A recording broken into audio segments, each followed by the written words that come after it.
The millionaire had finished a long day at his company and walked back through the empty halls of his mansion. But when he opened the guest quarters, he froze. There, in the dim light, sat his black cleaner, bent over a pile of textbooks, scribbling notes by candlelight. No one was supposed to be there, and certainly not like this. What the millionaire discovered that night would change not only the cleaner's life, but his own forever. It was past midnight in the sprawling mansion of Victor Harlow, one of the most powerful millionaires in the city. By day, his home was a palace alive with polished marble floors, gleaming chandeliers, and corridors echoing with the voices of staff. But at night, it transformed into a quiet, cavernous shell, cold, silent, and intimidating. Victor had returned late from a tense meeting with international investors. He was tired, his mind racing with numbers, contracts, and strategies. Normally, he would retreat straight to his study, pour himself a glass of aged scotch, and drown in paperwork until dawn. But something unusual caught his attention as he walked down the back corridor leading to the guest quarters. A faint glow. At first, he thought it might have been a forgotten hallway lamp. But no, this light flickered. It wasn't electric. It was candlelight. Victor frowned. Nobody should be in that wing of the house. The guest quarters were reserved for visiting dignitaries or partners, and tonight they were empty. His footsteps slowed, his polished shoes clicking softly against the marble floor. He could hear a faint scratching sound, rhythmic, deliberate. When he pushed open the heavy wooden door, the sight stopped him cold. Sitting at the edge of a small cot was a young black man in a worn cleaner's uniform. His posture was hunched, shoulders tense, his hands clutching a battered pen as he scribbled furiously into a thick, dog-eared notebook. The room smelled faintly of wax and dust. The candle beside him flickered, casting long shadows across the wall. It was Samuel. Victor recognized him immediately. The night cleaner, the quiet one. Samuel had been working at the mansion for months, maybe a year, but Victor had never exchanged more than a curt nod with him. To the millionaire, Samuel was just another background figure in the endless staff rotation. A mop in one hand, silence in the other. Always polite, never intrusive. But tonight, Samuel looked different. There was fire in his eyes, intensity in the way he scribbled equations across the page, muttering words under his breath as though the world outside didn't exist. Victor cleared his throat. The pen froze. Samuel's eyes widened. He whipped his head toward the door, startled, like a deer caught in headlights. "Mr. Harlow," he stammered, standing quickly, nearly knocking the candle over. His hands trembled as he tried to close the notebook. I didn't mean... I'll leave right away." Victor stepped into the room, his sharp gaze locked on Samuel. "What are you doing here?" Samuel clutched the notebook to his chest like a lifeline. Just cleaning, sir. I must have... Cleaning?" Victor's voice cut like steel. He gestured at the candle, the scattered textbooks, the notes sprawled across the bed. "Is this your idea of cleaning?" Samuel swallowed hard. His eyes darted between the candle and Victor's piercing stare. For a moment, it looked like he might bolt. But then, with a shaky breath, he said quietly, "I was studying, sir." The honesty hung heavy in the air. Victor blinked, his brows knitting. Studying? It was nearly 1 a.m. Who in their right mind would sit in a cold, dim guest room after hours, poring over textbooks by candlelight? "Studying what?" he asked, his tone softening slightly. Samuel hesitated, then lowered his notebook, revealing rows of mathematical formulas scribbled across the page. "Engineering, sir. I'm trying to finish what I started years ago." Victor stared at the equations. They weren't the scribbles of a fool. They were complex, structured, precise. He recognized some of them from his own early college days before wealth consumed him. "You're a cleaner," Victor said slowly. "Why are you wasting your time on this?" The words slipped out harsher than he intended, but Samuel didn't flinch. Instead, his eyes hardened with quiet resolve. "Because it's not a waste to me, sir," he said firmly. This is my dream, my only way forward. I don't have money for classes. I don't have the chance others do. So I study when I can, even if it means here, in the dark." Victor was silent. He hadn't expected that answer. For years, he'd lived surrounded by people who bent to his will, who spoke only in transactions, contracts, profits. And here, in the quiet of his mansion, was a cleaner risking his job just to chase knowledge. Not money, not power, knowledge. Victor glanced around at the books, second-hand, their covers faded, some taped back together at the spine. One even had Victor's own university emblem stamped faintly on the corner as though rescued from a donation bin. "Where did you get these?" Victor asked. "Library, old shops. Sometimes people throw them out." Samuel's voice wavered. "I collect what I can. I want to be an engineer one day, sir. I want to build things that last. But until then, I work. I clean. I do what I must." Victor studied him carefully. His first instinct had been anger. Rules were rules, after all. Staff weren't supposed to linger in private quarters, let alone use them for personal business. But now, standing here, he felt something unexpected. Not anger, not annoyance. Respect. For the first time in years, he saw someone not defined by wealth, connections, or privilege, but by raw determination. "Tell me something," Victor said finally, folding his arms. "If you're so set on this dream, why not give up the cleaning job? Why waste your time here?" Samuel looked him straight in the eye, his voice steady now. "Because this job puts food on the table, sir. My mother is ill. My sister's still in school. If I don't work, they don't eat. But if I don't study, then nothing changes. And I refuse to let my life end in these walls, with just a mop in my hand." The words struck deep, echoing in Victor's chest. For a long moment, the room was silent except for the faint crackle of the candle. Finally, Victor exhaled. "Get back to work," he said curtly, turning toward the door. Samuel's shoulders slumped. He quickly blew out the candle, gathering his books with shaky hands, shame burning across his face. But before leaving, Victor glanced over his shoulder and added quietly, "And bring that notebook tomorrow. I want to see how much you really know." Samuel froze, eyes wide. His lips parted, but no words came out. Victor walked away, his footsteps echoing through the corridor, but deep inside, something had shifted. He didn't know why he had said it. Maybe curiosity, maybe something else. All he knew was that he hadn't felt this kind of intrigue in years. And Samuel, he clutched his notebook tighter than ever before. For the first time in his life, he felt seen. That night, in the darkness of the mansion, two worlds had collided, one of privilege and power, the other of struggle and ambition. Neither man knew it yet, but this chance encounter would alter both their lives in ways they could never imagine. The first night of lessons was unlike anything Samuel had ever experienced. He sat across from Victor in the grand study, the fire crackling, shadows dancing on the walls. On the desk lay stacks of papers, blueprints, and thick textbooks that looked older than Samuel himself. Victor didn't waste time with pleasantries.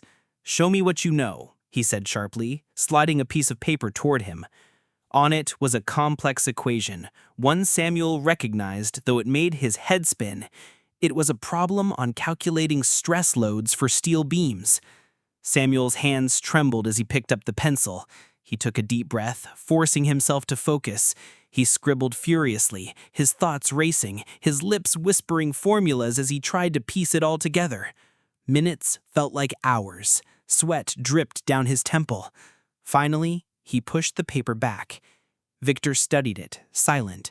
His eyes darted across Samuel's work, then back to him. "Not bad," he said at last, "but sloppy. You missed a decimal here. That would collapse an entire building." Samuel's heart sank. "Lesson 1, Victor said, his voice stern. "In this world, precision isn't optional. One mistake and lives are lost. If you want me to take you seriously, you'll learn to treat every line, every number, as if the world depends on it." Samuel nodded, ashamed but determined. From that night on, the study became Samuel's classroom. Every evening, after hours of scrubbing floors and polishing silver, he'd sneak into Victor's office, notebook in hand, ready to be pushed to his limits. Victor was ruthless. He barked corrections, tore pages from Samuel's notebook when his work was careless, and demanded he redo entire assignments until they were flawless. At first, Samuel barely slept.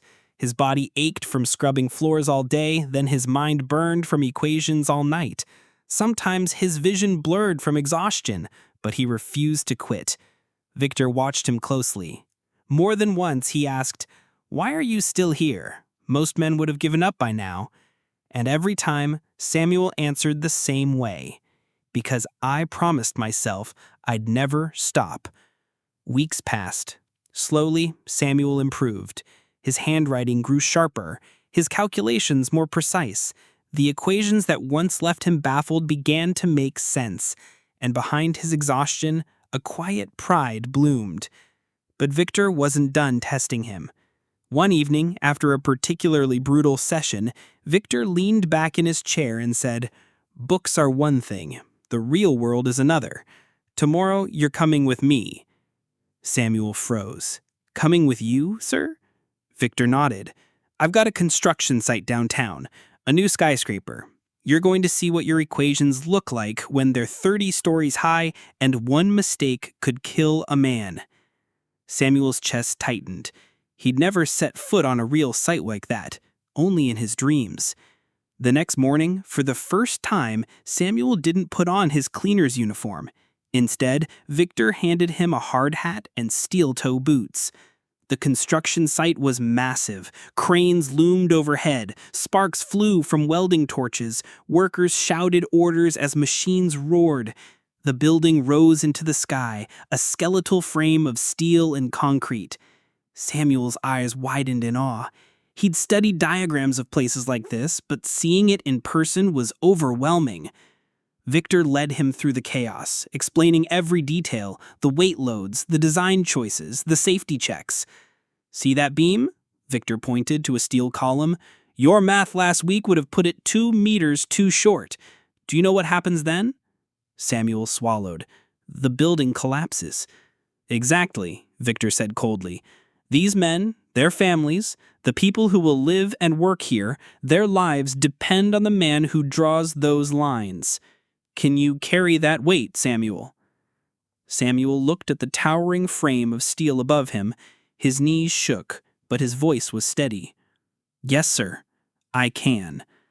Victor studied him, searching his face for doubt, but there was none, only determination. That day changed everything. Samuel wasn't just solving equations anymore. He was beginning to understand the responsibility that came with them. And Victor, though he would never admit it, felt a flicker of pride. Still, the tests kept coming. Long nights of study, harsh criticisms, grueling site visits. Samuel's life became a cycle of work, exhaustion, and relentless learning. Yet through it all, his dream burned brighter than ever. But then came the night that nearly broke him. One evening, as Samuel sat hunched over a problem Victor had assigned, his hand slipped, his pencil snapped, his vision blurred, and before he knew it, his head hit the desk. He'd passed out. When he woke, he found a blanket draped over his shoulders and a glass of water beside him. Victor sat in his chair, staring at the fire. "You'll kill yourself at this pace," Victor muttered. Samuel pushed himself upright, groggy but defiant. "If that's the price, I'll pay it."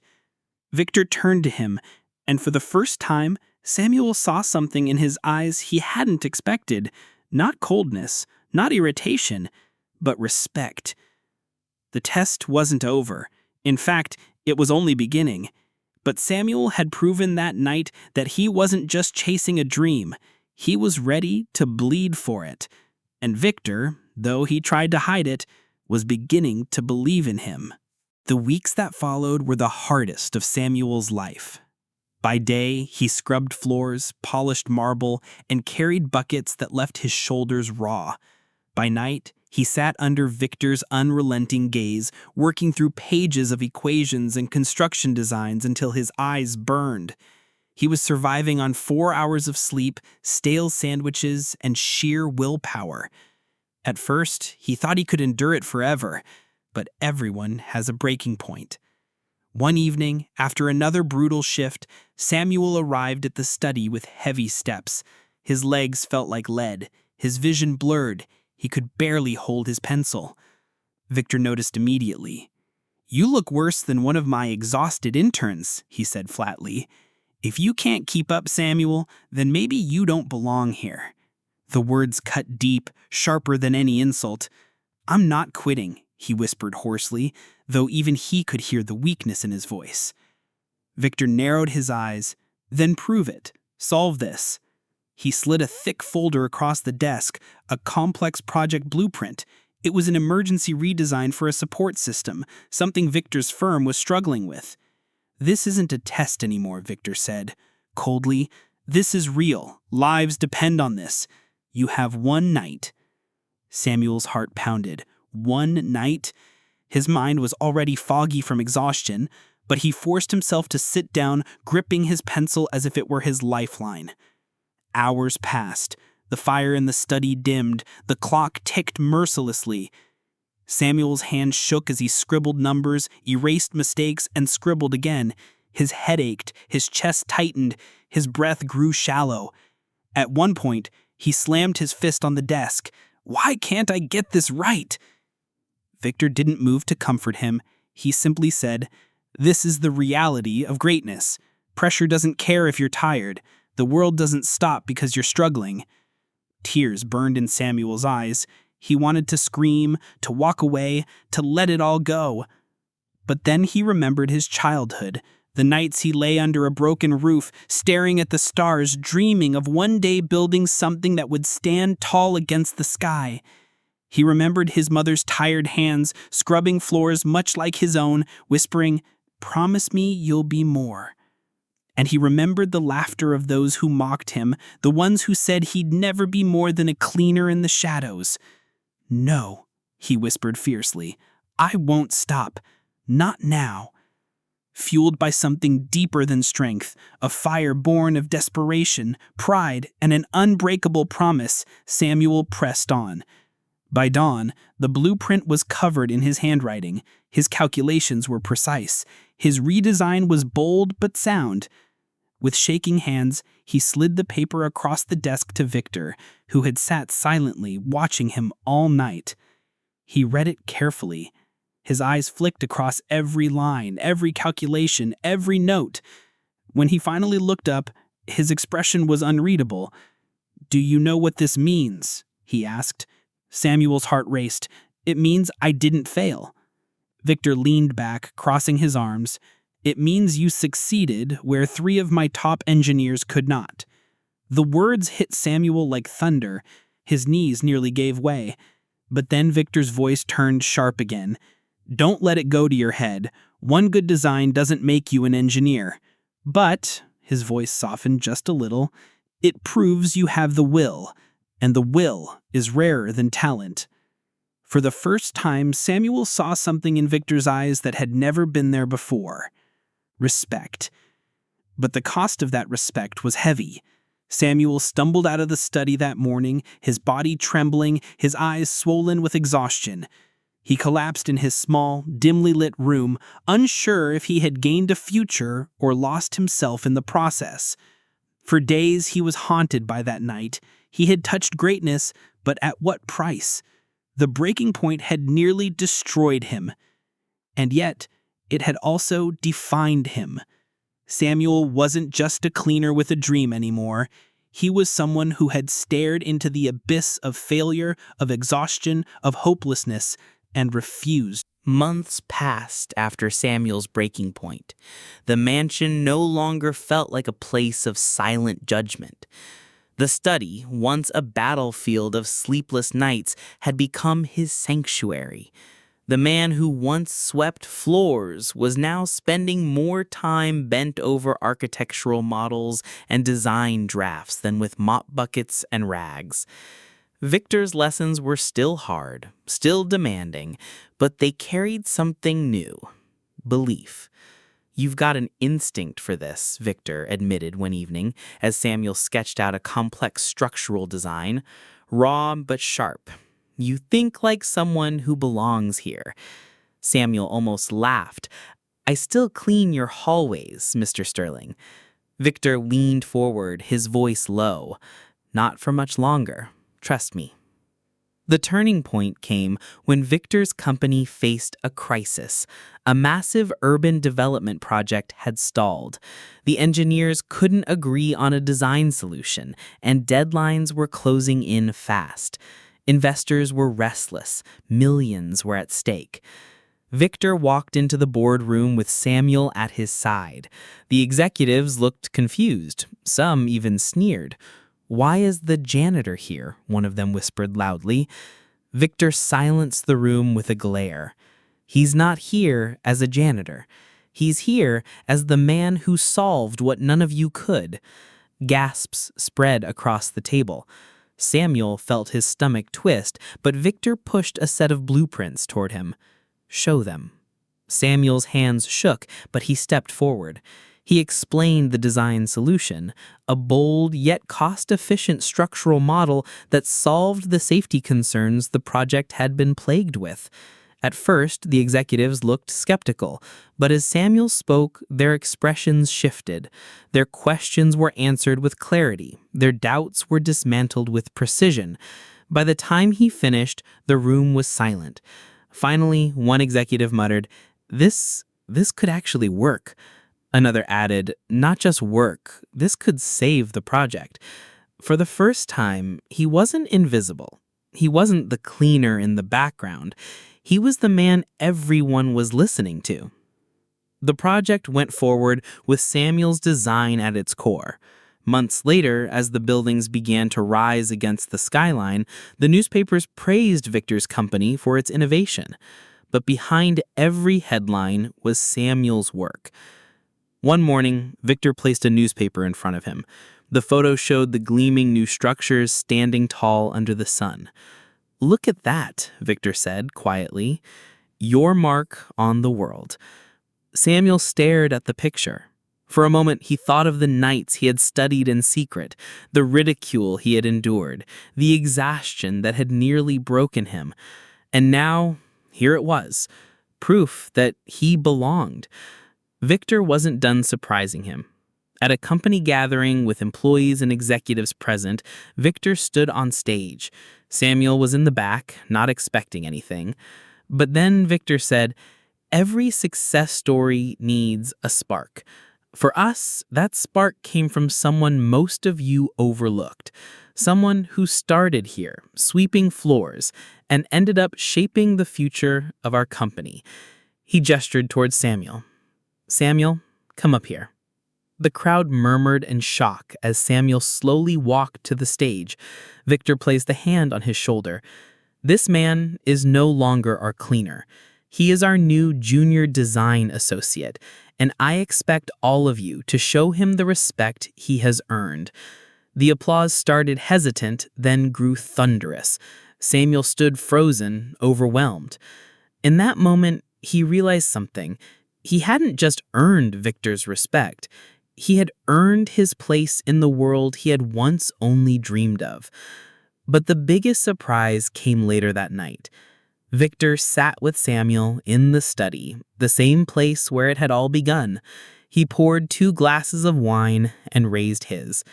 "You know," Victor said, his voice softer than Samuel had ever heard it, "I see myself in you. But you might go farther than I ever did." Samuel blinked. "Me? I'm just starting." Victor smiled faintly. "That's exactly why. You've got the hunger, the grit.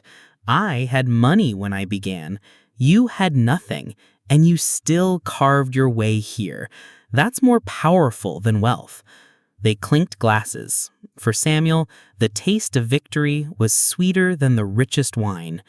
Years later, people would talk about Samuel, the cleaner who studied in the dark, the man who rose from obscurity to brilliance. But to Samuel, the story was simple. He had once been a boy with nothing but dreams. Then he became a man who refused to give up, even when the world told him to stay in the shadows. And because of that refusal, he had risen into the light, not just as an architect, not just as a success, but as proof that greatness can come from anywhere, even from the hands of a cleaner in the dark.